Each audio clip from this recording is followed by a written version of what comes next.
नमस्कार, मैं हूं शारदा जायसवाल। आप देख रहे हैं इन24 न्यूज। आइए एक नजर डालते हैं देश और दुनिया की तमाम बड़ी खबरों पर। मानसून के आगे बेबस हुई मुंबई। भारी बारिश के बाद सड़कें बनी दरिया, रेल पटरियों पर भी भरा पानी। मूसलाधार बारिश के बाद धीमी हुई मुंबई की रफ्तार। महज 24 घंटे की बारिश के बाद ही डूबने लगी मुंबई। आर्थिक राजधानी मुंबई में हो रही मूसलाधार बारिश के बाद सड़कों पर कई फीट भरा पानी। अंधेरी और मलाड सबवे भी डूबे। ट्रैफिक समस्या के कारण वाहन चालकों को हुई भारी परेशानी। मुंबई से सटे थाने जिले और पालघर में भी बारिश से हाल हुआ बेहाल। कई जगहों से पेड़ गिरने की घटनाएं भी आई सामने। मध्य रेलवे लाइन पर लोकल सेवाएं हुई प्रभावित। वेस्टर्न रेलवे लाइन पर भी कई ट्रेनों का बदला गया रूट। महाराष्ट्र के थाने और पालघर जिले में लगातार हो रही बारिश के चलते बने बाढ़ जैसे हालात। नवी मुंबई के वसंत में भी भारी बारिश के बाद उफान पर आई नदी। कई इलाकों में बाढ़ जैसे हालात। पुल के ऊपर पानी बहने से कई गांव का टूटा संपर्क। राहत बचाव कार्य टीम द्वारा चलाया जा रहा रेस्क्यू ऑपरेशन। थाने और पालघर में एनडीआरएफ ने 65 लोगों को सुरक्षित बचाया। बारिश की परेशानियों के बीच मुंबईकरों के लिए आई गुड न्यूज। पिछले 24 घंटे में हुई बारिश के बाद ओवरफ्लो हुआ पवई का तालाब। पवई लेक के ओवरफ्लो होने से दूर होगी मुंबई में पानी की किल्लत की समस्या। महाराष्ट्र के रायगढ़ किले में हादसों को टालने के लिए प्रशासन ने लिया बड़ा फैसला। पुलिस और प्रशासन ने पर्यटकों के आने पर लगाई रोक। दरअसल बारिश के बाद किला रायगढ़ में तेज बहाव में बह रहा है पानी। मूसलाधार बारिश के बाद महाराष्ट्र के थाने जिले में लगातार हो रहे हैं हादसे। कई जगहों से पेड़ गिरने की घटनाएं आई सामने।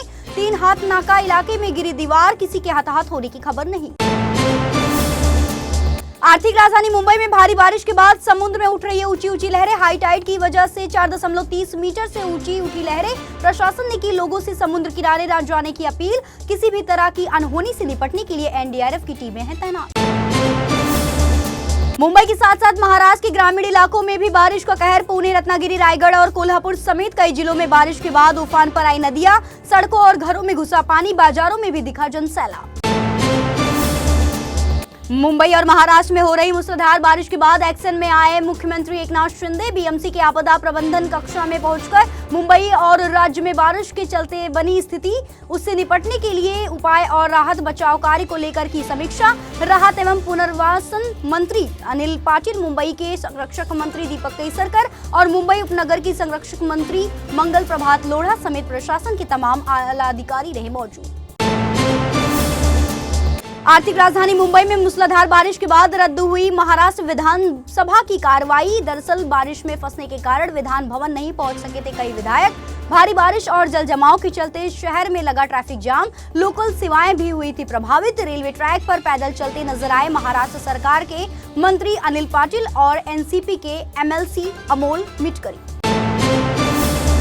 Worli hit and run case में मुंबई पुलिस का बड़ा एक्शन। लंबी पूछताछ के बाद आरोपी के पिता राजेश शाह और एक्सीडेंट के समय कार के अंदर मौजूद ड्राइवर को किया गया गिरफ्तार। आरोपी की गर्लफ्रेंड से भी हुई पूछताछ। हादसे में महिला की हुई थी मौत। Worli hit and run case में लगातार हो रहे हैं बड़े खुलासे। हादसे से पहले आरोपी मिहिर शाह ने मुंबई के एक बार में दोस्तों के साथ की थी पार्टी से पहले मर्सिडीज कार से पहुंचा था मिहिर, लेकिन बीएमडब्ल्यू कार से हुआ है हादसा। हादसे के बाद कार को छोड़कर गर्लफ्रेंड के पास ऑटो रिक्शा से पहुंचा था आरोपी। Worli hit and run case के मुख्य आरोपी मिहिर शाह तक अभी नहीं पहुंच पाई है मुंबई पुलिस। घटना के बाद से चल रहा है फरार। आरोपी को पकड़ने के लिए एक्शन में आई पुलिस ने लुकआउट नोटिस किया जारी। इसी बीच मिहिर के विदेश भाग जाने की जताई जा रही है आशंका। महाराष्ट्र के पुणे में नहीं थम रहे हिट एंड रन के मामले। आधी रात पुलिस कांस्टेबल को तेज रफ्तार कार ने कुचला। पुलिस कांस्टेबल की हुई मौत जबकि एक अन्य कांस्टेबल घायल। दरअसल खड़की पुलिस स्टेशन में बीट मार्शल के रूप में कार्यरत 2 पुलिस कांस्टेबल रात की गश्त के लिए अपने 2 पहिया वाहन पर थे सवार। तभी उन्हें तेज रफ्तार गाड़ी ने मारी टक्कर। समाधान कोली के रूप में हुई मृतक कांस्टेबल की पहचान। आर्थिक राजधानी मुंबई में हुई मूसलाधार बारिश के बाद उड़ानों पर भी पड़ा असर। मुंबई एयरपोर्ट से उड़ान भरने वाली कई फ्लाइट्स के डाइवर्ट किए गए रूट। कई घंटे के लिए एयरपोर्ट पर बंद करना पड़ा ऑपरेशन। अहमदाबाद, हैदराबाद और इंदौर जैसे कई शहरों को जाने वाली फ्लाइट्स की गई डाइवर्ट। नवी मुंबई के पनवेल रेलवे स्टेशन पर हुआ दर्दनाक हादसा। चढ़ने के दौरान पैर फिसलने के कारण ट्रेन से गिरी नीचे महिला। हादसे में कट गए महिला के दोनों पैर, हालांकि बच गई जान।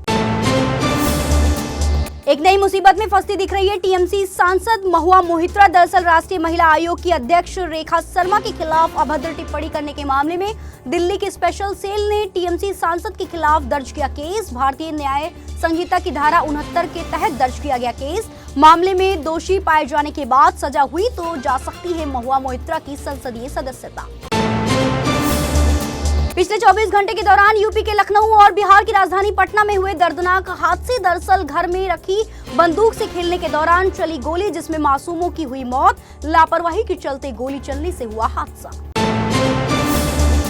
उत्तर प्रदेश के हाथरस में हुई भगदड़ के मामले में पुलिस ने 2 और आरोपियों को किया गिरफ्तार। मुख्य आरोपी देव प्रकाश मधुकर समेत अब तक 9 लोगों की हो चुकी है गिरफ्तारी। लेकिन एफआईआर में भोले बाबा का नाम न होने से पुलिस पर उठ रहे सवाल, क्या अपनी नाकामी को छुपा रही है यूपी पुलिस। झारखंड के मुख्यमंत्री बनने के बाद एक्शन में आए हेमंत सोरेन। विधानसभा में विश्वास प्रस्ताव पेश कर साबित किया बहुमत। हेमंत सोरेन के पक्ष में पड़े 45 वोट। जम्मू कश्मीर में आतंकियों की सफाई के लिए सेना द्वारा लगातार जारी अभियान। कुलगांव में हुई मुठभेड़ के बाद 6 आतंकियों को किया गया गिरफ्तार। इसी बीच चिन्नागाम फ्रिसल से एक हैरान कर देने वाला वीडियो आया सामने। दरअसल आतंकियों ने घर के अंदर रखी अलमारी के भीतर बना रखा था बंकर। असम में बारिश के बाद आई बाढ़ ने मचाई भारी तबाही। 28 जिलों में लगभग 23 लाख की आबादी हुई प्रभावित। खतरे के निशान से ऊपर बह रहा है ज्यादातर नदियों का जलस्तर। असम में बाढ़ की वजह से 66 लोगों की हुई मौत। कांग्रेस नेता राहुल गांधी ने बाढ़ प्रभावित इलाकों का किया दौरा, पीड़ितों से भी की मुलाकात। सिर्फ मुंबई नहीं बल्कि यूपी, बिहार, उत्तराखंड और गोवा में बारिश से है त्राहिमाम। उफान पर आई बिहार की गंडक और बागमती नदी। गोवा में भारी बारिश के बाद एयरपोर्ट में भरा पानी। लखनऊ में बारिश की वजह से सड़कों पर बने बड़े बड़े गड्ढे। हरियाणा के शहीद पैरा कमांडो प्रदीप का राजकीय सम्मान के साथ हुआ अंतिम संस्कार। कुलगांव मुठभेड़ में शहीद हुए थे कमांडो प्रदीप नैन। आधा किलोमीटर पैदल चलकर अंतिम विदाई देने पहुंची गर्भवती पत्नी। पैतृक गांव में हुए अंतिम संस्कार में उमड़ा ग्रामीणों का जनसैलाब। लोग अमर शहीद के लगाए नारे। फिलहाल के लिए इतना ही। ऐसे ही ताजा तरीन अपडेट्स को जानने के लिए इन 24 न्यूज चैनल के साथ बने रहिए और इन 24 न्यूज चैनल को लाइक, सब्सक्राइब और शेयर करना बिल्कुल ना भूलें।